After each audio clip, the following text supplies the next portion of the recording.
வணக்கம்.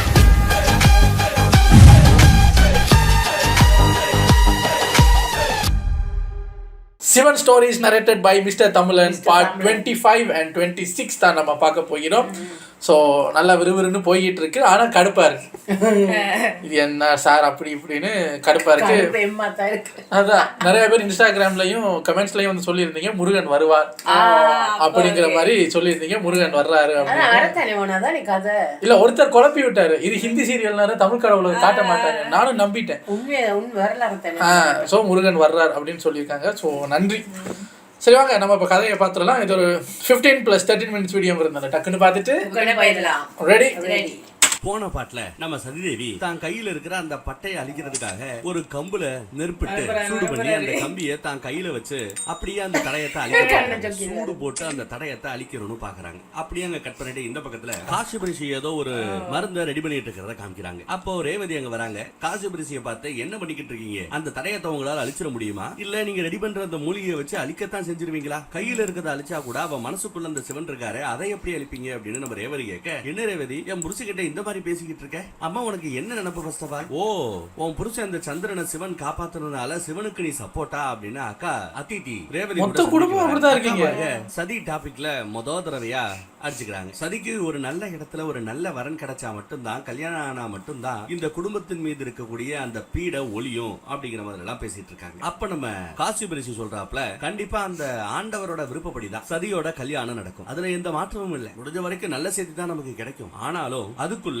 சதி தான் கையில இருக்கிற அந்த பட்டையை அழிக்கிறதுக்காக தன்னைத்தானே வருத்திப்பாங்களோ அப்படின்னு எனக்கு கொஞ்சம் பயமா இருக்குன்னு காசிபரிசி அந்த பக்கத்துல சொல்லும் போது இந்த பக்கத்துல அந்த இரும்பெடுத்து அப்படியே தான் கையில அவங்க பொசுக்கிக்கிறாங்க. அந்த பக்கம் சிவன் நடக்க பாக்குறாரு. எங்க இருந்து, கைலாய மலையில இருந்து பாக்குறாரு. இந்த பக்கம் அந்த அனல் பறக்கக்கூடிய அந்த கம்பிய அவங்களோட கைக்கு ரொம்ப பக்கத்துல கொண்டு போயிட்டாரு. யாரு, நம்ம சதிதேவி. இன்னும் பக்கத்துல வந்துட்டாங்க. இன்னும் ஒரு நொடி விட்டு இருந்தா அந்த கங்கு சதியோட கைய பதம் பார்த்திருக்கும். ஆனா அதுக்குள்ள சிவனோட அந்த கவலையே ஒரு மலையா பெஞ்சு வானத்துல இருந்து அப்படியே ஒரு மலையா பெஞ்சு, இப்ப இவங்களுக்கு என்ன பிரச்சனை, கையில இருக்கிற அந்த பட்டை போகணும் அவ்வளவுதானே அப்படின்னு சொல்லிட்டு அந்த மலையே சிவனோட கவலை மலையாகி அந்த மலையே சதியோட கையில இருந்து அந்த பட்டைய அழிச்சிருது. முயற்சி பண்ணியும் தண்ணிய போட்டு கெமிக்கலை போட்டு மூலிகையை போட்டு அந்த பட்டையை அழிக்கிறதுக்கு முயற்சி பண்ணாங்க. கடைசியில அவங்க தன்னைத்தானே வருத்திக்க கூடாதுங்கிற ஒரே காரணத்துக்காக அந்த பட்டை மலையில தானா கரைஞ்சு போகுது. அப்பயும் நம்ம சதிதேவி சிவனை நோக்கி கேட்கிறாங்க, என்ன என் மீது கருணை கொண்டு அந்த கருணையே இப்போது மலையாக பொழிகிறதா, என் மீது கருணை கொண்டு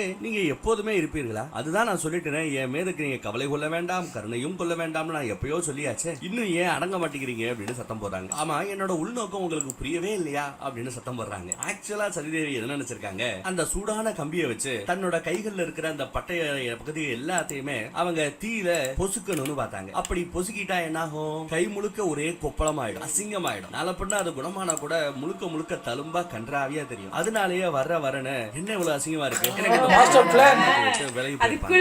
நடந்திருக்காது. ஆனா என் திட்டத்தை நீங்க பால்படுத்திட்டீங்க. இப்போ அந்த மாதிரி சம்பவமே நடக்க தேவையில்லைங்கிற மாதிரி எந்த தழும்புகளும் இல்லாம அந்த என்னோட விவாகம் எந்த பிரச்சனையும் இல்லாம ஏதோ ஒரு மாப்பிள்ளையோட நல்லபடியா நடக்க போகுது. அதுதானே உங்களுக்கு வேணும், உங்களுக்கு வேணும்ன்றதுக்காகவே எல்லாம் சிறப்பா சரியா அப்படிங்கிற மாதிரி சதி சிவனை நோக்கி திட்டுறாங்க. இதற்கு பேர் தான் கருணையா, இல்ல தெரியாம கேக்குறேன், இதுக்கு பேர் தான் கருணையா? உங்க கருணைக்கு கோடான கோடி நன்றிகள். கூடவே இன்னொரு உதவியும் செஞ்சிருங்க. குறைஞ்சபட்சம் எனக்கு கல்யாணத்துக்கு அப்புறம் என்ன மாதிரியான சங்கடம் வந்தாலும் தயவு செய்து என்னை காப்பாத்துறதுக்கு உங்க கருணமலையா மறுபடியும் பொழி வச்சிடாதீங்க, வந்து என்னை காப்பாத்திராதீங்க அப்படின்னு கேக்குறாங்க. இன்னொரு தடவை நீங்க என்ன காப்பாற்றணும்னு முயற்சி பண்ணீங்க, அந்த இடத்துலயே நான் என் உசுர விட்டுருவேன் பாத்துக்கங்க அப்படின்னு ஃபைனலா இன்னொரு மிரட்டல். சிவனோட கண்ணுல கண்ணீரே அப்படியே தேங்கி நிக்குது. நல்லா மலையில நனைஞ்சு அதுக்கப்புறம் நைட்டு வந்து அவங்களோட படுக்கை அறையில அவங்க படுத்துக்கிறாங்க. எப்போ வந்தாங்களோ எப்ப படுத்தாங்களோ தெரியாது. காலையில விடிஞ்சும் நம்ம சதி இன்னும் எந்திரிக்கல. அம்மா வந்து தான் உசுப்பிடுறாங்க. அப்படி உசுப்பி விடும்போது சதியோட கையில அந்த பட்டை இல்லாததை கவனிச்சு அவங்களுக்கு அம்புட்டு சந்தோஷங்க. அந்த சின்ன எப்படி அழிஞ்சிச்சு அப்படின்னு ரொம்ப சந்தோஷமா கேக்குறாங்க. சரி விடு, எது எப்படியோ அந்த சின்ன அழிஞ்சிருச்சுல, கிளம்பி வா அப்பா பாக்கலாம் அப்படின்னு சொல்லி கூப்பிடுறாங்க. கட் பண்ணா அந்த பக்கம் கைலாயத்துல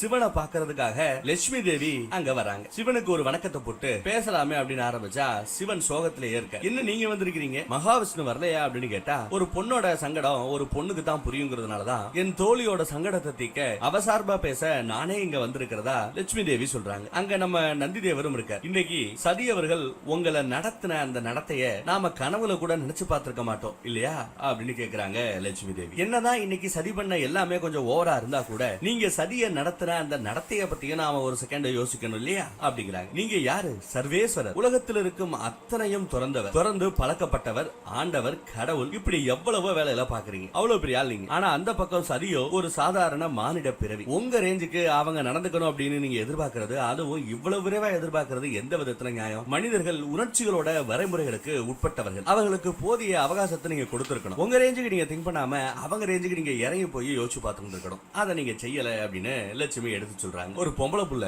எல்லாத்தையும் விடுத்து மானம், மரியாதை, கௌரவம்னு எல்லாத்தையும் தூக்கி போட்டு உங்க பின்னாடியே நாய்க்குட்டி மாதிரி சுத்தி தெரிஞ்சாலே அவளை நீங்க எத்தனை தடவை வேணான்னு வெற்றி அடிச்சிருப்பீங்க. அதனால வந்த வெனதான் இது அப்படின்னு சொல்றாங்க. பொதுவா சதியோட வயசு பிள்ளைகள்லாம் இந்த வயசுலதான் ரொம்ப சந்தோஷமா இருப்பாங்க. தங்களுக்கு வரப்போற அந்த கணவன் எப்படி இருப்பார், தங்களுக்கு வரப்போற அந்த வரன் எப்படி முடியும், எப்படி கல்யாணம் ஆகும், எப்படி குழந்தை, ஏகப்பட்ட விஷயங்களை யோசிச்சுக்கிட்டே இருப்பாங்க, சந்தோஷமா இருப்பாங்க. ஆனா சதிதேவி மட்டும்தான் ஒரு பருவ மங்கையான இந்த நிலைமையில போய் ஒரு வயசான கிளை மாதிரி எல்லாத்துக்கும் அழுதுட்டே இருக்கா. அது அவள் தப்பா இல்ல அவளை அழுக வச்ச இந்த சூழ்நிலையோட தப்பா? பொதுவா ஆண்டவர்னு வந்தா ஏதாவது கஷ்டத்துக்கு ஆண்டவர் அவரால் முடிஞ்ச நல்லதை செய்வாரு அப்படின்னு மக்கள் எதிர்பார்ப்பாங்க. ஆனா சதியோட விஷயத்துல, தாட்சாயினியோட விஷயத்துல நீங்களோ கொஞ்சம் உல்டாவா அவளோட வேதனைக்கு காரணமாயிட்டீங்க. சங்கட ஹரணான இறைவன் தாட்சாயினியோட சங்கடத்துக்கு காரணமானது ஏன் அப்படின்னு கேட்கிறாங்க. ஒரு பொண்ணா அவ படுற அந்த கஷ்டத்தை என்னால பாத்துக்கிட்டே சகிச்சுக்கிட்டே இருக்க முடியல. அதனாலதான் அவளோட சார்பா நீதி கேட்டு நான் இங்க வந்திருக்கிறேன். சதியை காப்பாத்துங்க. சதி ரொம்ப மென்மையானவ. நீங்க நடத்துற இந்த திருவிளையாட்டெல்லாம் அவளால தாங்கிக்க முடியாது. உங்க அணுகுமுறை இதே மாதிரி கடினமா இருந்ததுன்னா கண்டிப்பா உங்க கிட்ட இருந்து சதி பிரிஞ்சு போயிட வாய்ப்பு ரொம்பவே அதிகம். நீங்க என்ன நினைக்கிறீங்க? கல்யாணம் ஆச்சு அப்படின்னா நாளை பின்ன ஒரு அனர்த்தம் நடந்துருமோ அப்படின்னு யோசிச்சுட்டு சதியை நீங்க அவாய்ட் பண்றீங்க. ஆனா நீங்க அவாய்ட் பண்ற இதுவே ஒரு மிகப்பெரிய அனர்த்தத்தை ஏற்படுத்துகிறது. கொஞ்சம் கொஞ்சமாக அது கொண்டு இருக்கிறது அப்படிங்கறத நீங்க ஏன் மறந்தீங்க அப்படின்னு கேக்குறாங்க. இப்போ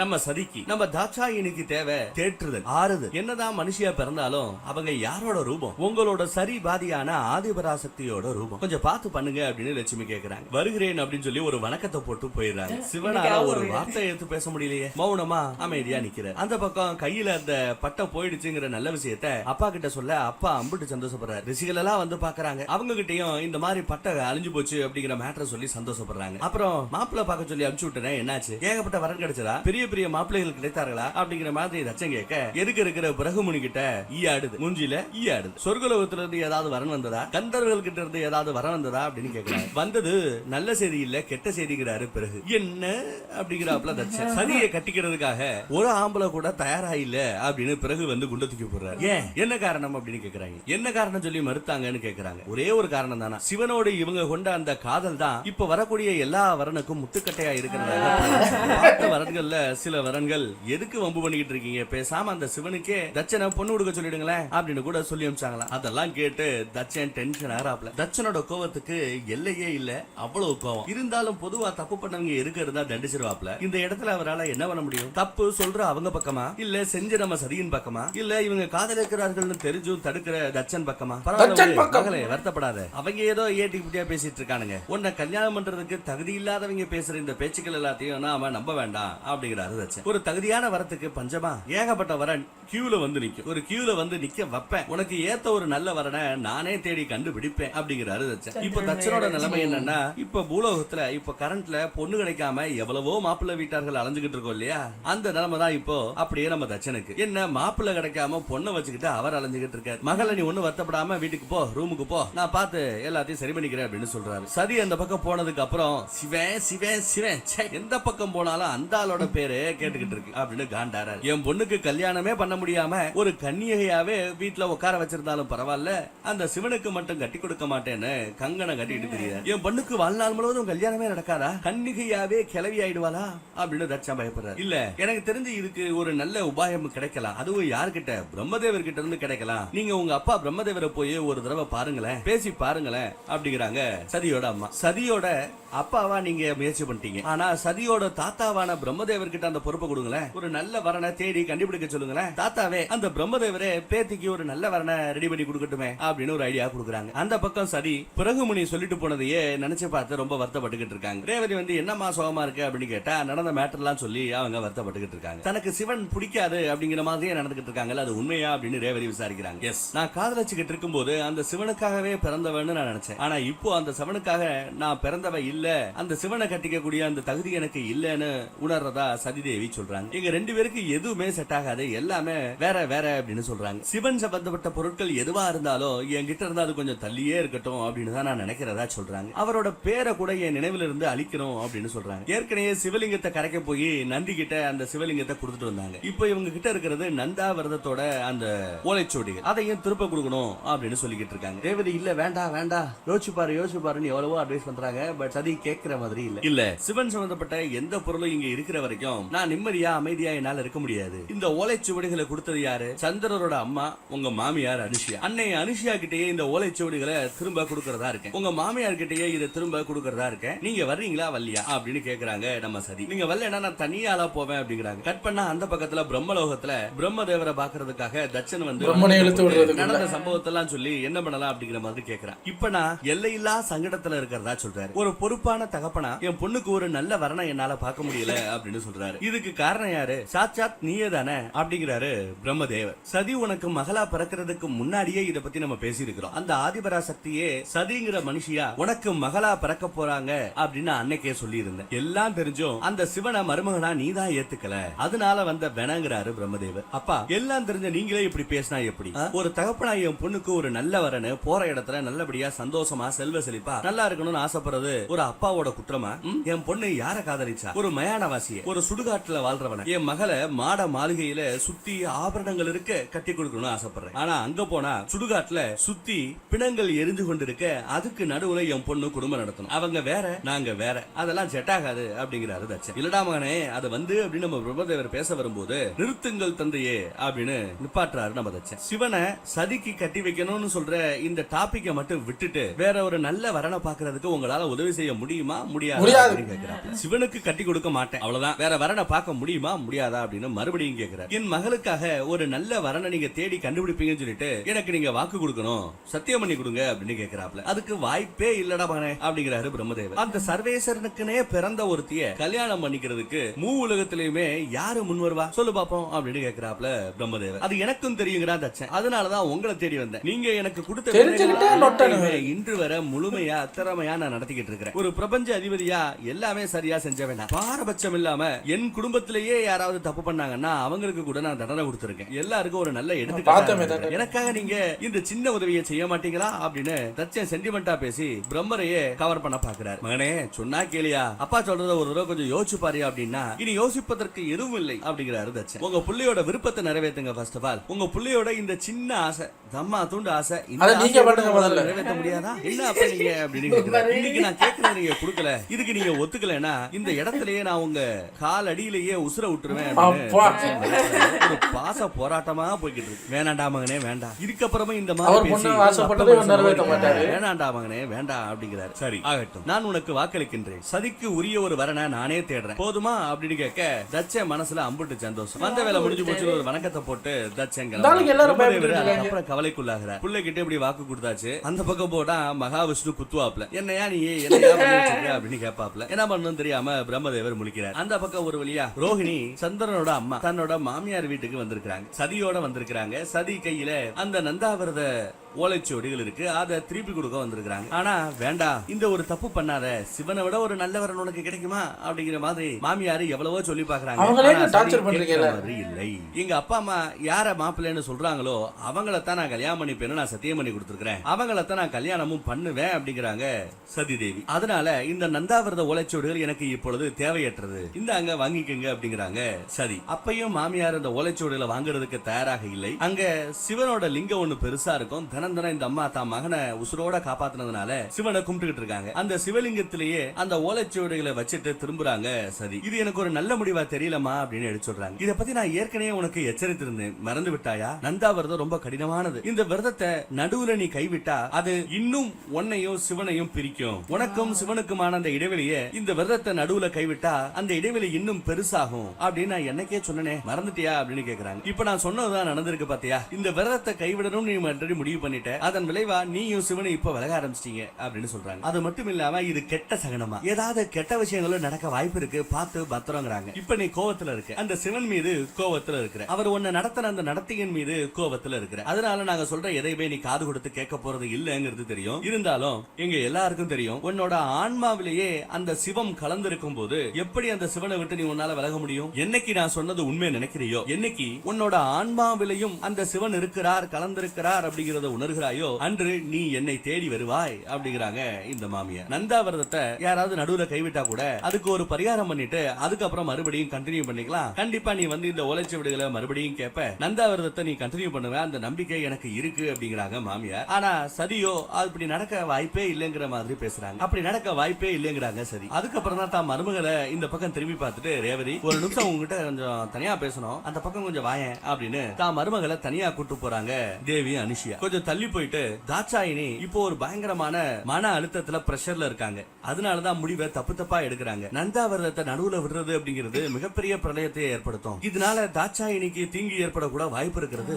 ஏதோ ஒண்ணு அபசகுரமா நடக்க போதோ அப்படின்னு எனக்கு கொஞ்சம் பதட்டமாவே இருக்கு, கொஞ்சம் பாத்துமா பத்திரம் அப்படின்னு அட்வைஸ் பண்ணிக்கிட்டு இருக்கும் போது கட் பண்ணா இந்த பக்கத்துல அந்த அபசகுணம், அந்த ஆபத்து என்னங்கறத காமிக்கிறாங்க. காட்டுக்கு மத்தியில அந்த அரக்கன் வர, தாரகாசுரன் அனுப்புன அந்த அரக்கன் வர, சதிய போட்டு தள்ளுறதுக்கு வர. அதே சமயம் அந்த பக்கம் நம்ம நாரதர் சிவங்கிட்ட போய், போச்சு போச்சு எல்லாமே இப்ப தப்பா நடக்க போகுது, சதியை கொல்றதுக்காக அரக்கன் தாரகாசுரன் இன்னொரு அரக்கனை அனுப்பி வச்சிருக்கிறான். சதி தனக்கு எந்த மாதிரியான ஆபத்து நடந்தாலும் என்ன காப்பாத்துறதுக்கு அந்த சிவன் வரக்கூடாது அப்படின்னு வேற கட்டண்டேட்டா சொல்லி வச்சிருக்காங்க. இப்போ ஆபத்து வந்துருச்சு, நீங்க உதவிக்கு போகலன்னா சதி சாவது நிச்சயம், சதியை நீங்க தான் காப்பாத்தணும், ஏதாவது கொஞ்சம் பண்ணுங்க யோசிங்க அப்படின்னு நாரதர் காலில் விழுந்து கெஞ்சிற. சதி தேவியை இப்ப காப்பாத்தணும். ஆனா சிவனோட இந்த காப்பாத்துதல் முயற்சியை சதி அறவே வேண்டான்னு வெறுக்கிறாங்க. காப்பாத்தணும், அதே சமயம் காப்பாத்தாமவும் இருக்கணும். இது என்னடா ஒரு இடியாப்ப சிக்கலா இருக்கு அப்படின்னு நம்ம சிவன் யோசிக்கிறார். அந்த அரக்கனை நோக்கி இவர் கோவப்படுறார். அந்த கோபத்தை காமிச்சு இந்த எபிசோட இந்த இடத்துல முடிக்கிறாங்க. பேலன்ஸ நெக்ஸ்ட் எபிசோட்ல பாப்போம். தேங்க்யூ.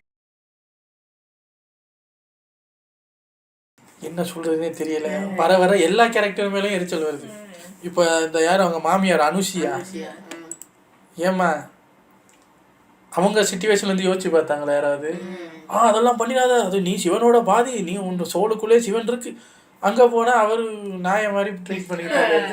அப்போ அவரும் எடுத்துக்க மாட்டேங்கிறாரு. நீங்கள் என்னடான்னா நான் தான் சிவனோட பாதி, இந்த பூஜையை பண்ணு அதை பண்ணுன்னா எரிச்சலாக இருக்கு. சரி வாங்க இப்போ அடுத்தது சிவன் என்ன முடிவெடுக்கிறாருன்னு பார்ப்போம். எபிசோட் 26. போன பாட்டுல எனக்கு என்ன நடந்தாலும் நம்ம சிவன் என் முன்னாடி வரக்கூடாது, அதையும் தாண்டி வந்தேன்னா நான் ஏதாவது தப்பான முடிவெடுத்துருவேன் ரேஞ்சுக்கு நம்ம சதி பேசி மிரட்டி வச்சிருக்காங்க சிவனை. சோ அதனால சதிக்கு ஏதாவது ஒரு ஆபத்து ஏற்பட்டால் சிவன் நேர்ல வந்து எப்பவும் போல காப்பாத்துதல் அப்படிங்கிறது இனி நடவாத காரியம். இப்போ ஒரு ஆபத்து வந்துருச்சு. அரக்கன் தாரகாசுரன் அனுப்புன இன்னொரு அரக்கன் இப்போ சதியை போட்டு தள்ளுறதுக்காக காட்டுக்குள்ள வெயிட் பண்ணிக்கிட்டு இருக்கான். எதுக்கு சதி வந்துகிட்டு இருக்காங்க. சிவன் நேர்ல வந்து காப்பாற்ற முடியாது. அதே சமயம் நாரதர் வந்து காப்பாத்துங்க காப்பாத்துங்கன்றாரு. சிவனுக்கு கோபம் வருது, நேர்ல வர முடியாது, என்னடா பண்றதுன்னு தெரியாம ஒரே அவசரம், எந்த நேரத்துல வேணாலும் சரியா சாகடிச்சிருவாங்க அப்படிங்கிற மாதிரியான ஒரு நிலைமை. என்ன நடக்க போதோ அப்படின்னு பார்த்தா அப்படியே கட் பண்ணி இந்த பக்கம் நம்ம பிரம்மதேவர் மகாவிஷ்ணுவை சந்திச்சு பேசிக் கொண்டு இருக்கிறார். இந்த மாதிரி என் புள்ள வந்தா என்ன பார்த்து பேசினா, என் பேத்திக்கு சதிக்கு சிவனை கட்டி கொடுக்க மாட்டேன், வேற யாராவது ஒரு மாப்பிள்ளையை தான் கட்டி கொடுப்பேன், அந்த மாப்பிள்ளையும் அந்த வரனையும் நீங்க தான் பார்க்கணும்னு என்கிட்டயே பிடிவாதமா சொல்லிட்டு போயிட்டான். இவ்வளவு பிடிவாதக்காரனை என்னால சமாளிக்க முடியல, நீங்க தான் ஒரு உதவி பண்ணணும்னு சொல்லிட்டு பிரம்மதேவர் மகாவிஷ்ணு கிட்ட வந்து கேட்கிறார். சிவனோட இல்லாம சதிக்கு வேற ஒரு ஆண்மகனோட கல்யாணமா நினைச்சு கூட பார்க்க முடியலையே அப்படின்னு லட்சுமி தேவி சொல்றாங்க. சிவனுக்காக பிறந்தவளை கட்டிக்கிறதுக்கு இந்த பூ உலகத்துல யாரு முன் வருவா? மூ உலகத்திலயுமே ஒருத்தர் முன் வர மாட்டாங்களே அப்படிங்கிற மாதிரி லட்சுமி தேவி சொல்றாங்க. ஆமா தேவி உண்மைதான், இதே மேட்டர் தான் நான் ஏற்கனவே என் பிள்ளைகிட்ட சொன்னேன், ஆனா அவன் கேட்கிற மாதிரியே இல்ல, என்ன பண்றதுன்னு தெரியலங்கிற. இப்படியே போய்கிட்டு இருந்தா வேலைக்காகாது, எல்லாத்தையும் நம்ம ஒரு முடிவுக்கு கொண்டு வரணுங்கிறாரு மகாவிஷ்ணு. அதுவும் என்ன சொல்றாரு, கண்டிப்பா ஒரு நல்ல வரனை நீங்க உங்க பிள்ளைக்கு காமிக்கணும் அப்படிங்கிறார். அதை கேட்டு லட்சுமிக்கு ஷாக்கு. என்ன சுவாமி சொல்றீங்க அப்படின்னு கேட்டா, ஆமா இப்போ வரைக்கும் கல்யாணத்துக்கு சதியை கட்டிக்கிறதுக்கு சிவன் ஒத்து வரவே மாட்டேங்கிறார். நடுவுல ஒரு ஆளு போட்டிக்கு வந்தா இன்னொரு ஆண்மகனோட சதிக்கு கல்யாணம் அப்படின்னு வரும்போது மேபி சிவன் அவரோட ஈகோவெல்லாம் விட்டுட்டு வந்து ஏத்துக்கிறதுக்கு வாய்ப்பு இருக்கு. போட்டிக்கு களத்துல இறக்கணும்னு விஷ்ணுவே சொல்றாரு. சரி அப்பேற்பட்ட ஒரு ஆளு இந்த பூவுலகத்தில் இருக்கிறாரா அப்படின்னு விசாரிச்சா அதுக்கு இருக்காரா. அதுவும் ஒரு பேராசை கொண்ட ஒரு மகரிஷி இருக்காரா, ஒரு ரிஷி இருக்காரா, அவருக்கு பேராசை. இந்த பக்கம் நம்ம தட்சனுக்கோ கௌரவம்னு தலைக்கு மேல கௌரவத்தை தூக்கி வச்சுக்கிட்டு இருக்கான். சோ கௌரவத்தையும் அந்த பேராசையும் நம்ம சம்பந்திகளாக்க முயற்சி பண்ணுவோம். அதுக்கப்புறம் நாம எதிர்பார்க்கறது தானா நடப்பதற்கான வாய்ப்பு இருக்கிறது அப்படிங்கிறாரு மகாவிஷ்ணு. என்னதான் சொல்ல வராரு, யார் அந்த வரன் அப்படின்னு பார்த்தா அங்கீரசர் அப்படின்னு ஒரு ரிஷி இருக்காப்ல. அவரோட புள்ள பேரு சத்வீசன். அந்த சத்வீசன் தான் சதிக்கான மாப்பிள்ளை. சத்வீசன் ஒத்திக்க மாட்டான். ஆனா அவங்க அப்பா அங்கீரசர் ஒரு பேராசை பிடிச்ச ரிஷி. அவரு அந்த பேராசையின் காரணமா கண்டிப்பா இந்த வரனை ஒத்துப்பாரு, நீங்க போய் உங்க புள்ள கிட்ட அங்கீரசரை போய் பாரு, அவரை சம்பந்தியாக்க முயற்சி பண்ணணும் மட்டும் சொல்லி வைங்க, மித்த விஷயங்கள் எல்லாம் தானா நடக்குங்கிறாரு மகாவிஷ்ணு. இவரும் நல்ல முடிவு, போய் பார்க்கிறேன் பேசுகிறேன் அப்படின்னு பிரம்மதேவர் சொல்லிட்டு போயாச்சு. இந்த பக்கம் காட்டுக்குள்ள நம்ம சதியும் கூடவே ரேவதியும் நடந்து வந்துகிட்டு இருக்காங்க. நந்தி சிவனை பார்த்து, சிவா தயவு செய்து போங்க, என் அன்னையை காப்பாத்துங்க அப்படின்னு கெஞ்சிக்கிட்டு இருக்க. அது எப்படி சாத்தியம்னு நாரதரே கேக்குறார். நேர்ல வந்தா நான் சூசைட் பண்ணிப்பேன்னு சதி மிரட்டுறாங்களே, எப்படி சிவனால நேரா போய் காப்பாத்த முடியும்? சிவன் நேர்ல போகாம தான் ஏதாவது செஞ்சாகணும் அப்படிங்கிற மாதிரி நாரதர் பேசிக்கிட்டு இருக்காரு. கட் பண்ணா நம்ம பிரம்மதேவர் சொன்ன மாதிரியே ரிஷி அங்கீரசரை போய் தட்சன் பாக்குறாரு, மீட் பண்றாரு, பேசுறாரு. கூடவே பிரகுமுனியும் போயிருக்கிறார். அங்க போய் இந்த மாதிரி உங்களை சம்பந்தியா கூப்பிடுறோம், ஒரு நல்ல வரனே, என் பொண்ணுதான் கடைசி பொண்ணு, அழகா இருப்பா, கட்டிக்கிறீங்களா? உங்க பையனை மாப்பிள்ளையா எங்களுக்கு கொடுக்க முடியுமாங்கிற மாதிரி எல்லாம் பேசுறாரு. ஆமா, உலகம் முழுக்க ஒரு பேச்சு இருக்கே, உன் கடைசி பொண்ணு சதிய சிவன் தான் கட்டிக்க போறாராமா, சிவனோட மனம் கவர்ந்த கள்ளி உன் கடைசி பொண்ணு அந்த சதிதானாமா, அப்படி இருக்க எதுக்கு என்கிட்ட வரங்கேடி வர அப்படின்னு கேக்குறார். இல்ல அதெல்லாம் ஊர்ல பரவுற, உலகத்தில் பரவை கொண்டிருக்கிற வெறும் புரளி மட்டுமே.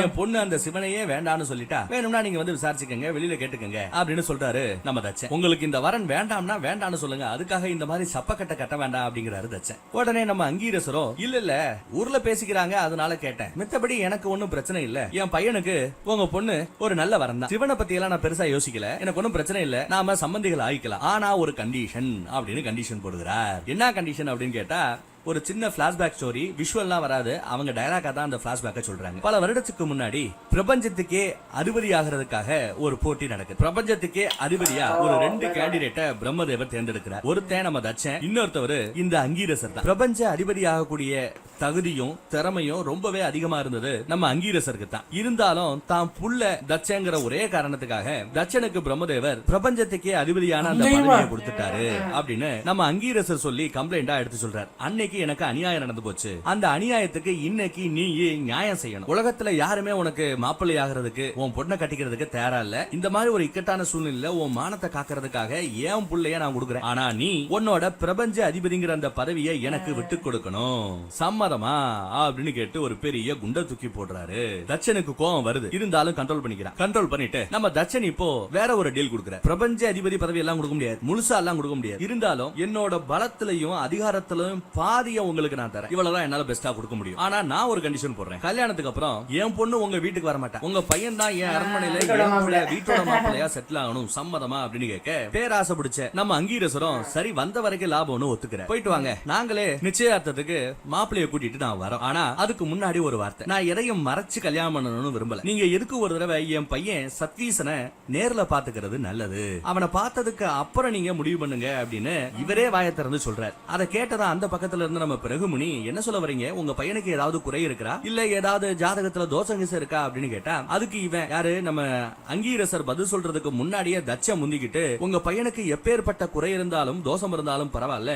என் பொண்ணுக்கு அவன் தான் மாப்பிள்ளை, நீங்க நிச்சயார்த்தத்துக்கு வீட்டுக்கு வந்துருங்க அப்படின்னு சொல்லி பிரகுமுனிக்கு இது ஷாக்கு. என்ன தட்சன் இப்படி முடிவு பண்றார், தான் பொண்ணோட வாழ்க்கையவே நாசம் பண்ண பாக்குறாரா அப்படின்னு இவருக்கே சந்தோஷம், மனசுக்குள்ளேயே பேசிக்கிறார். அந்த பக்கம் காட்டுக்கு மத்தியில இன்னும் நம்ம சதி நடந்து போயிட்டே இருக்காங்க. அந்த அரக்கன் பக்கத்துல வந்தாச்சு, எனி டைம் அட்டாக் பண்ண போவான் அப்படின்னு பார்த்தா கடைசியா அந்த ஒரு கணத்துல நம்ம சிவன் மேல இருந்து தன்னோட விளையாட்ட ஆரம்பிக்கிறார். ஏதோ ஒரு சக்தியை பாச்சு அந்த அரக்கனோட கண் பார்வையை கொஞ்சம் கலங்கப்படுத்துற. அவனோட பார்வைக்கு மட்டும் எதுக்க நடந்து போறவங்க எல்லாம் கிட்டத்தட்ட 10-15 ஜோடியா தெரியுது. அவனும் கண்ணை கசக்கி கசக்கி பாக்குறான், ஏகப்பட்ட அவதாரங்கள் எதுக்க சுட்டிக்கிட்டு இருக்கு. இவ்வளவு பேரா? தாரகாசுரை என்கிட்ட ஒரே ஒரு சதியை தானே வதைக்க சொன்னா, இங்க பார்த்தா 10-15 சதி தெரியுறாங்க, ஒன்னும் குழப்பமா இருக்கே, இதுல யார கொல்றது அப்படின்னு முழிக்கிறான். அந்த குழப்பத்துக்காக விட தேடி அரக்கன் தாரகாசுரங்கிட்டயே இவன் போயிடுறான். போய் இந்த மாதிரி நடந்த மேட்டர் சொல்லி 10-15 சதி தேவதைகள் சுத்திக்கிட்டு இருக்காங்க, அதுல யார கொல்லணும் எனக்கு ஒன்னும் புலப்படலன்னு சொல்ல, எது 10-15 பேரா, இல்லப்பா ஒரே ஒரு சதிதான், நீ என்ன இப்படி சொல்ற, நீ சொல்றத பார்த்தா எதுவும் நம்புற மாதிரி இல்லையே, நீ எல்லாம் ஒரு ஆளுன்னு ஒன்ன போய் அம்சம் பாரு, போய் சொல்ற அப்படின்னு கத்தி எடுத்து ரொம்ப அசால்ட்டா அந்த அரக்கனோட தலைய வெட்டி வீசிடுறாப்ல தாரகாசுரன். இப்படி உறவாக்கரைய போய் அம்சமே அப்படின்னு கோவத்தை இந்த பக்கத்துல காட்டுறாப்ல. அதுக்கப்புறம் அங்க இருக்கிற ஒற்றற்படை ஒரு 2-3 பேர் இருப்பாங்க, அவங்க கிட்ட சதிக்கு ஏதோ ஒரு மாய சக்தி ஹெல்ப் பண்ணிக்கிட்டு இருக்கு, அது என்ன ஏதுங்கிறத நீங்க கண்டுபிடிச்சு என்கிட்ட வந்து சொல்லணும் இருக்கணும், சரியான பதிலா இருக்கணும், இல்லனா உங்க தலையை இதே மாதிரி வெட்டி வீசிடுவேன், போங்க போய் எந்த சக்தி சதியை காப்பாத்துது அப்படிங்கிற அந்த மேட்டரை தெரிஞ்சுக்கிட்டு வந்து என்கிட்ட சொல்லுங்க அப்படின்னு அனுப்பிச்சு வைக்கிறார். அவங்களும் ஓடுறானுங்க. இந்த பக்கம் பார்த்தா கைலாயத்துல நந்தி பயங்கர குஷியாயிராரு, நாரதரும் குஷியாயிராரு. பரவாயில்லையே, சிவன் நேராவே போகாம ரொம்ப சிம்பிளா ஒரு விளையாட்டை காட்டி இவ்வளவு பெரிய பிரச்சனையை ரொம்ப அசால்ட்டா சால்வ் பண்ணிட்டாருங்கிற மாதிரி புகழ்ந்து பேசிட்டு இருக்காங்க. அப்ப நம்ம நாரதர் மறுபடியும் கேக்குறாரு, ஈசா நீங்க செய்யறதெல்லாம் சரிதான், ஆனா இப்படி ஒவ்வொரு முறையும் நீங்க போய் இல்ல இருந்துகிட்டே ஏதாவது ஹெல்ப் பண்ணி இப்படி எப்படியே காப்பாத்திக்கிட்டே இருக்க முடியும்? இப்போ சதியை கொலை பண்ண முயற்சி செஞ்சு கொண்டு இருக்கிறது யாரு? நம்ம அரக்கன் தாரகாசுரன். தாரகாசுரனுக்கு நீங்க என்ன வரம் கொடுத்திருக்கீங்க?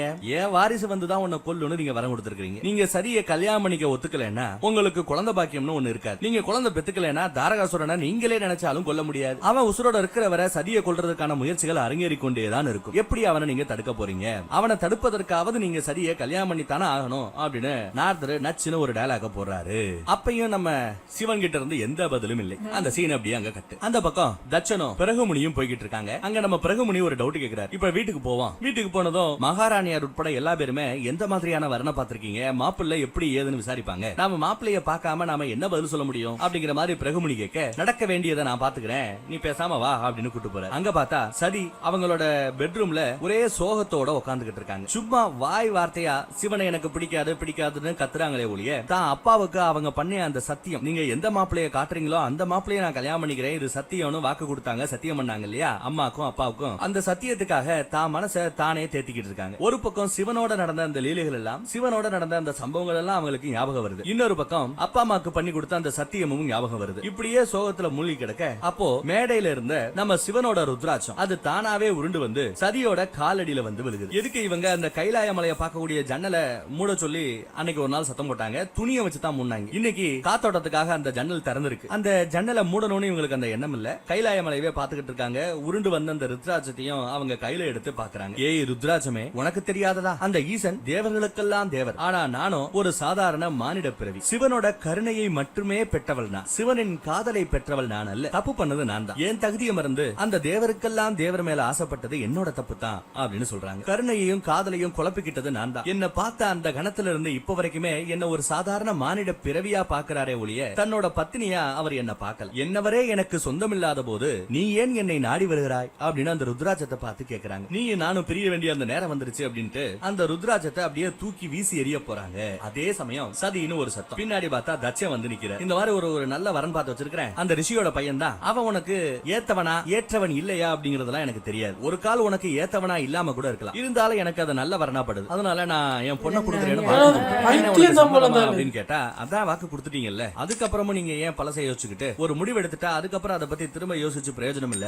எனக்கு சம்மதம்னு நம்ம சரி சொல்லிடுறாங்க. அப்பா கிட்ட ஆசீர்வாதம் வாங்கிக்கிறாங்க. அப்பா அப்புறம் இன்னொரு மேட்டர் சொல்றாரு, ஒரு நல்ல டீல் தாம பேசிருக்கிறேன், கல்யாணம் முடிஞ்சதுக்கு அப்புறம் நீ புகுந்து வீட்டுக்கு போக வேண்டாம், மாப்பிள்ள வீட்டோட மாப்பிள்ளையா நம்ம அரண்மனையில நம்ம கூடயே இருப்பாரு அப்படின்னு சொல்ல பொண்ணு சந்தோஷப்படுவாருன்னு எதிர்பார்த்தா பெருசா சந்தோஷம் இல்ல, ஆசீர்வாதம் மட்டும் தான் கிடைக்குது, வாங்கிக்கிறாங்க. நாளைக்கே நிச்சயார்த்தமா மாப்பிள்ள வீட்டுல இருந்து ஆட்கள் வர போறாங்களா. இவ்வளவு மேட்டர் நடந்ததுக்கு அப்புறமும் அந்த பக்கத்துல நம்ம மகாவிஷ்ணுவோ பிரம்மதேவரோ லட்சுமியோ சும்மா இருப்பாங்களா? 3 பேரும் ஜோடியா வந்து சிவன் முன்னாடி வந்து நிக்கிறாங்க. சிவனும் தியானத்துல இருந்து கண்ண முழிச்சிட்டு இவங்களை பார்த்துட்டு, ஏன் ஒவ்வொரு முறையும் நீங்கள் என்னை தேடி வருகிறீர்கள், சொல்லி அனுப்பி இருந்தா நானே வந்திருப்பேனே அப்படின்னு நம்ம சிவன் சொல்ல, இல்ல உங்களை பொறுமையா அங்க வர சொல்ற ரேஞ்சுக்கு டைம் இல்ல, ரொம்ப முக்கியமான மேட்டர், அதனாலதான் நாங்களே இங்க வந்துட்டோம் அப்படின்னு வந்ததும் பேச ஆரம்பிக்கிறாங்க. இப்ப கூட நாங்க உங்களை ஒரு விஷயம் சொல்லி கூப்பிடுறது தான் வந்திருக்கோம், ஒரு அழைப்புதல் கொண்டு வந்திருக்கோம், இந்த அழைப்பையும் நீங்க ஏத்துக்கணும் அப்படின்னு நம்ம லட்சுமி தேவி சொல்றாங்க. என்ன அழைப்பு மகாவிஷ்ணுவிடம் கேட்டால் சிவனை மானிட ரூபத்துக்கு வர சொல்லி கேக்குறாங்க. சதியால இந்த சர்வேஸ்வரருக்கு ஈக்குவலா வர முடியல, அதனால என்ன பெருசா ஆயிட போகுது, நீங்க ஏன் சதியோட ரேஞ்சுக்கு ஒரு மானிடரா உருமாற கூடாது, ஒரு மானிடரா பிறப்படுக்க கூடாது, நீங்க ஏன் சதியோட தகுதிக்கு கொஞ்சம் இறங்கி வந்து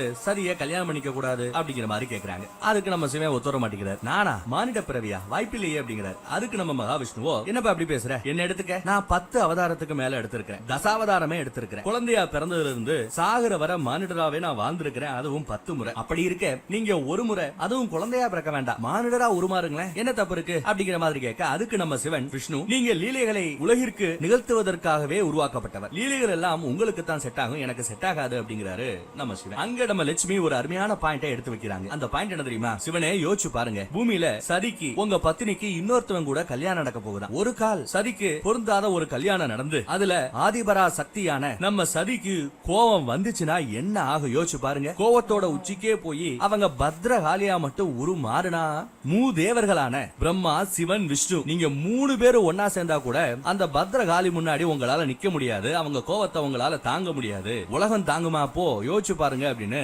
லட்சுமி கொஞ்சம் அருமையா எடுத்து சொல்றாங்க. பத்ரகாளியோட பவர் என்னன்னு பாத்துட்டீங்கல்ல, பிரம்மா விஷ்ணு சிவன் 3 பேர் சேர்ந்து வந்தாலும் நிகர் இல்லையா. அப்பேற்பட்ட சக்தி இப்போ ஒரு சாதாரண மானிட பிறவியா தினம் தினம் வேதனைகளை அனுபவிச்சுக்கிட்டு இருக்கு. இதற்கு பேர் தான் விதிங்கிறது. எவ்வளவு சொல்லி பார்த்துமே சிவன் மானிட பிறவி எடுப்பதற்கு ஒத்து வர எந்த பதிலும் சொல்லாம இவங்க கிட்ட வந்து அப்படியே கண்ண மூடி தியானத்துல மூழ்கி வந்தவங்களும் திரும்பி போயிட்டாங்க. சிவனுக்கு வந்து மேட்டர் சொன்னதை சொல்லிட்டோம், இதுக்கு மேல அவர் மனசுக்குள்ள ஒரு போராட்டம் நடக்கும், அதுக்கப்புறம் ஒரு நல்ல முடிவெடுப்பார் அப்படின்னு மகாவிஷ்ணு நம்பி அங்க இருந்து போயிடுறாரு. எதிர்பார்த்த மாதிரியே சிவனோட எண்ணத்துல ஏகப்பட்ட குழப்பங்கள். சந்திரர் வரார், நாரதர் வரார், எல்லாருமே கேக்குறாங்க நிலைமை கையை மீறி போய்கிட்டு இருக்கு, நிச்சயத்தை நடந்து அடுத்து கல்யாணம் வரைக்கும் போயிடுவாங்க, எப்படியாவது வாங்க உங்க பத்னியை காப்பாத்துங்க அப்படின்னு வேண்டி கேக்குறாங்க. அப்பவும் சிவன் கிட்ட இருந்து எந்த பதிலும் இல்லை. மாறா இவங்க கிட்ட உட்கார்ந்துகிட்டு இருந்தா நம்மள கன்வின்ஸ் பண்றாங்கன்னு சொல்லிவிட்டு அவரை மறைஞ்சு போயிடுறாரு. இந்த பக்கம் அரண்மனையில பிறகு முனிக்கு ஏதோ ஒரு குழப்பம் சுத்திக்கிட்டே இருக்கு. தச்சன் கிட்ட ஏதோ நம்ம தப்பு பண்றோம் அப்படின்னு பேச ஆரம்பிக்க, என் பொண்ணை பத்தி நீ ஒன்னும் கவலைப்பட வேண்டாம்பா, நான் பாத்துக்கிறேன் அப்படிங்கிறாரு தச்சன். அதுக்காக இல்ல, கண்டிப்பா என்ன ஒரு கேள்வி வரும், அதுவும் மகாராணி கண்டிப்பா என்ன பார்த்து கேட்பாங்க, எப்படி இந்த சம்மதத்துக்கு என் புருஷன் ஒத்துக்கிட்டாரு, நீ பக்கத்துல இருந்தல உனக்கு எங்கேயா போச்சு அறிவுன்னு என்ன கேட்பாங்க. இந்த மாதிரி ஒரு வரனை எனக்கு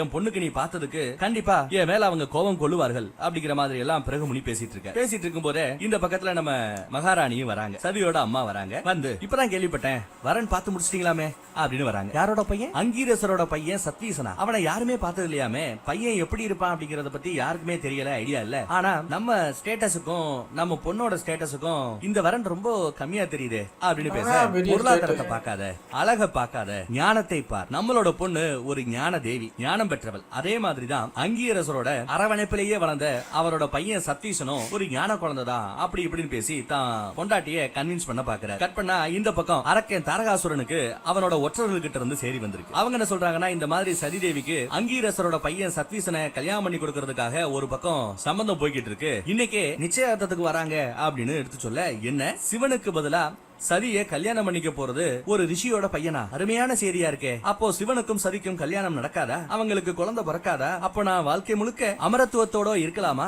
அப்படிங்கிற மாதிரி பேசிட்டு இருக்கும்போது இன்னொருத்தன் வரான், சக்ரீசனா. இவனோட பேர் சக்ரீவன். சக்ரீவன் என்ன சொல்றானா, இல்ல இது தேவர்களோட சதி அப்படின்னு சொல்றான். என்னப்பா சொல்ல வர அப்படின்னு தாரகாசுரன் கேட்டா, ஆமா இது ஒரு கண் துடைப்பு வேலை, சதிக்கு வேற ஒரு வரனோட கல்யாணம் நடக்கிற மாதிரி போயிட்டே இருந்தா நீங்க கொலை செய்வங்க வந்த முயற்சியை கைவிட்டு விடுவீர்கள். அப்படியே போய்கிட்டே இருக்கும்போது கடைசி நேரத்துல சிவனை உள்ள விட்டு தாலி கட்ட சொல்லிடுவாங்க, கல்யாணம் சொல்லிடுவாங்க. இது தேவர்களோட சதி. அதனால சதி யார கல்யாணம் பண்ணா என்ன, அதெல்லாம் நமக்கு முக்கியம் இல்ல, சதி உசுரோட இருந்தாலே உங்களுக்கு ஆபத்து, அதனால சதியை போட்டு தள்ளணும் அப்படின்னு அந்த சக்ரீவன் சொல்றேன். கண்டிப்பா சிறப்பா செஞ்சிடலான்னு அரக்கன் தாரகாசுரனும் சொல்றேன். சோ சதியை கொல்வதற்கான அந்த கொலை முயற்சிகள் தொடர்ந்து நடந்து கொண்டுதான் இருக்க போகிறது. அந்த பக்கம் நம்ம ரேவதி சதி கிட்ட வந்து சதியை கொஞ்சம் பேசி கன்வின்ஸ் பண்ண பாக்குறாங்க. சிவனை மனதார வேண்டி கூப்பிட்டேனா கண்டிப்பா அந்த சிவன் வருவார், இந்த சங்கடத்துல இருந்து உன்னை விடுவிப்பார், எல்லா பிரச்சனையும் அவர் ஏத்துப்பார், நீ மனதார சிவனை கூப்பிட்டா போதும் அப்படின்னு சொன்னா சிவனை சதி கூப்பிடுறதுக்கு தயாராக இல்லை. சிவனை எக்காரணத்தை கொண்டு கூப்பிட வேற சரி முடிவெடுத்திருக்காங்க. அதே சமயம் அந்த பக்கம் அம்மா வராங்க. ரேவதியை பார்த்து, ரேவதி இன்னும் நீ ஏன் சந்திரலோகத்துக்கு போகாம இருக்க அப்படின்னு கேட்டா, இவ்வளவு தூரம் இருந்துட்டேன், அப்படியே கல்யாணம் வரைக்கும் இருந்துட்டு போறேன் அப்படின்னு சொல்லி சமாளிக்கிறாங்க ரேவதி. கூடவே அக்காமார்களும் வந்துடுறாங்க. இன்னைக்கு நிச்சயார்த்தமா மாப்பிள்ளை வீட்டு ஆட்கள் வந்துகிட்டு இருக்காங்களா, அலங்காரப்பட்டு சொல்லி தச்சன்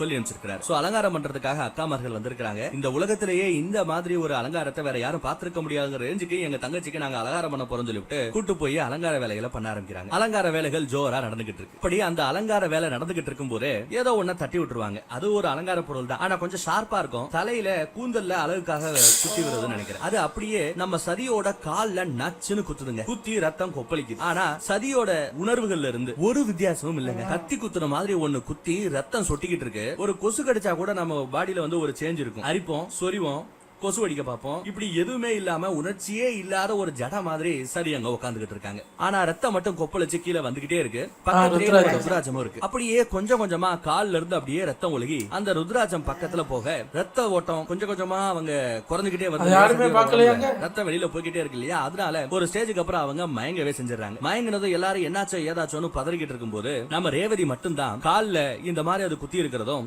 ரத்தம் சொட்டி இந்த பக்கம் அந்த ருத்ராஜமே ரத்தத்துல நனைஞ்சு போய் கிடக்கிறதையும் ரேவதி பாக்குறாங்க. கரெக்டா அந்த ரத்தம் ருத்ராஜ தொட்டதுமே அந்த பக்கம் சிவனும் அதை உணர்கிறார். ருத்ராஜம் சிவனோடது. அதுல இப்ப யாரோட ரத்தம் படிஞ்சிருக்கு, இவரோட பத்னி சதியோட ரத்தம் படிஞ்சிருக்கு. எப்படி அந்த மனுஷனால தாக்கிக்க முடியும், இவரோட சரி பாதியாச்சு. அப்படியே ருத்ரமாகிறார், கோபத்துல கொந்தளிக்கிறார். அவரோட கோபத்தை அவரால் கட்டுப்படுத்த முடியாம அவரையுமே அறியாம ருத்ர தாண்டவ நாட்டியத்தை ஆட ஆரம்பிச்சிடுறார். இந்த பக்கம் ரேவதி நல்ல வேலை யாரோட கண்ணையும் படாம ஒரு வெள்ளை துணி எடுத்து அந்த ருத்ராஜத்தை அப்படியே எடுக்கிறாங்க. ஆனா எடுக்கும் போது கூடவே சேர்ந்து சதியோட ரத்தமும் சதையும் கலந்த மாதிரி இருக்கு. இத பார்த்ததும் அவங்களுக்கு பயங்கர கோவம் வருது. சிவங்கிட்ட போய் நியாயம் கேட்கணும், இந்த சம்பவத்தோடயே இந்த ரத்த துளிகளோடயே சிவங்கிட்ட போய் நேர்ல பேசணும்ன்ற ரேஞ்சுக்கு ரேவதி முடிவு பண்றாங்க. அப்படியே இந்த பக்கம் திரும்பி வெளியில வராங்க. மேல இருக்கிற சந்திரனை பார்த்து, சந்திரா என் சுவாமியே, நான் இப்பயே சிவனை பார்க்கணும், அருள் புரியுங்க அப்படின்னு நிலாவை பார்த்து சந்திரனை பார்த்து கும்பிட்டதும் அடுத்த செகண்டே சந்திரன்ல இருந்து ஒரு ஒளிவட்டம் கீழே இறங்கி வருது. என்னடா அப்படின்னு பார்த்தா நம்ம சந்திரன் தன்னோட தேரை, கலைமான் தேரை தான் பொண்டாட்டி ரேவதிக்காக அனுப்பி வச்சிருக்கிறார். இவங்களும் விறுவிறுன்னு அந்த தேர்ல ஏறி கிளம்புறாங்க. அடுத்து என்ன ஆகும் நெக்ஸ்ட் எபிசோட்ல பாப்போம். தேங்க்யூ. எவ்வளவு பேர் போராடுறாங்க அவங்க 2 பேரையும் சேர்த்து வைக்கிறதுக்கு. சேருங்களேன் சார், அப்படி என்ன சார் ஒரு இது சார், அது ஒரு வருஷமா காத்துக்கிட்டு இருக்கு. அதான் என்ன சார் 26 கலந்துட்டு இனி சேருவாங்க. 26 எபிசோடு இன்னமும் போட்டு அந்த பொண்ணை போட்டு உய்யான்னா என்ன ஒன்று பண்ணுங்க. எங்களுக்கே பொறுமை போகுது. ஒன்று கட்டிக்கிங்க, இல்லை யாராவது ஒரு அந்த போட்டு தள்ளிடுங்க சார். அப்போ அந்த ஆளுக்கு உணரும், ஆஹா நம்ம இப்படி பண்ணிட்டோமே, வந்தோடனே கண்ணை மூடிட்டோமே, போட்டு தள்ளிட்டாங்களே. எல்லாத்துக்கும் காரணம் இந்த சச்சன் மண்ணாங்கட்டி. எப்படி அடுத்த எபிசோட்ல கல்யாணம் ஆறக்கூடியாவது நடக்கும். அதான் எனக்கே எரிச்சது. யாரு கூட எனக்கு எப்படி வருதுன்னா, அவங்களுக்கு வேற கல்யாணம் நடக்கணும், அதை பார்த்து இந்த ஆளு கவலைப்படணும். ஐயோ விஷ்ணு பிரம்மாலாம் வந்து கேட்டாங்க மனித பிறவி எடுன்னு ஐடியாலாம் கொடுத்தாங்க. அதெல்லாம் அனாவசியம் அப்படின்னு தடுத்துட்டோமே. இப்ப டான்ஸ் பண்ணிட்டு இருக்கு. அதான் எரிச்சல் வருது எனக்கு. உங்களை அடுத்த வீடியோல வந்து சந்திக்கிறேன். Take care. பாய்.